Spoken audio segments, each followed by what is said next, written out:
Let's get some people that haven't been on. So let's go to Rex Agnus Day. What's up?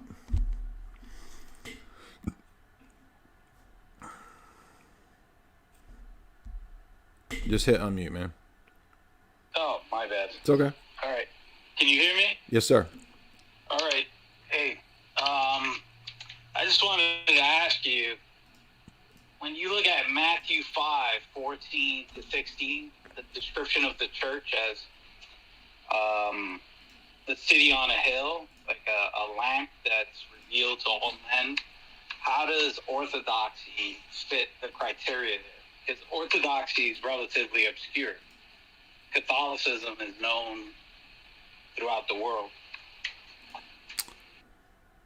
Well, so the Orthodox Church is the Orthodox Catholic Church, and even in your position, are you aware of the Arian crisis? Yes. Okay.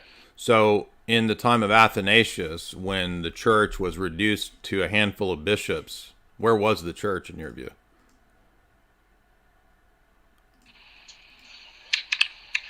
Well, I mean, where was the church? I mean, so what's your argument? Are you Well, your argument is that your argument seems to be that it's a numbers game, and I'm saying, where was the church when it was reduced to a handful of bishops in your view?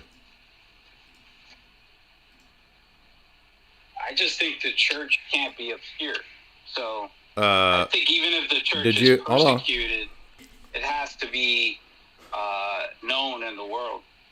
Okay, was it known in the 4th century when it was reduced to a handful of bishops? Well, I'm not sure what you're It's saying. a very simple argument, man. I'm not trying to be mean to you or rude to you, but what do you not understand about the argument? I don't think you're trying to be mean, but are you saying that the church became obscure at that time?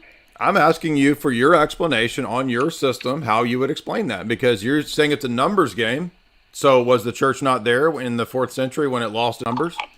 I'm not even saying it's a numbers game. That is what you argue. The church has to be known in the world according to Matthew 5:14-16. So you're saying the Orthodox, so the second largest church in the world is not known with 250, 300 million people?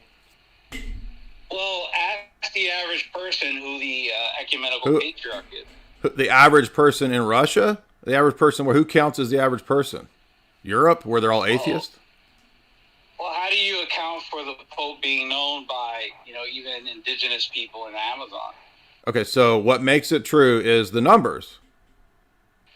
Well, Matthew 5:14-16 says that the church is okay. Where was the church?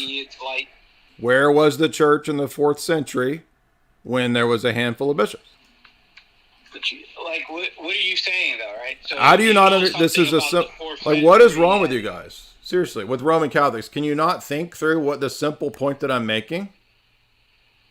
You're saying something about history, then you have to say it.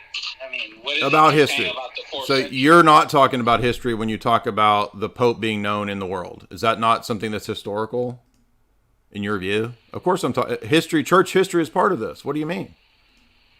Well, the church has been understood through the West. It hasn't been understood through the East. Where do you think the 7 ecumenical councils happened? In the West? They happened in the East. Well, that's what you appeal to these documents, right? But when we look at did you not hear what I just said? The councils. Did you not hear what I said? The councils. Where did the councils happen? The 7 councils. In the West? Well, what does that have to do with the sociology of the church? Literally incapable of following simple argumentation. Unbelievable. This is what we get with Roman Catholics.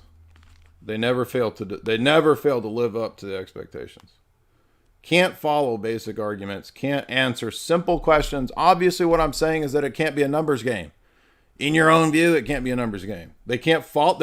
They're like deluded to the point that you make a simple point, they can't follow it. They are lost. It's just right over. Boom. You can repeat it 20 times. Simple point. They're lost. No idea what you're talking about. Never fails.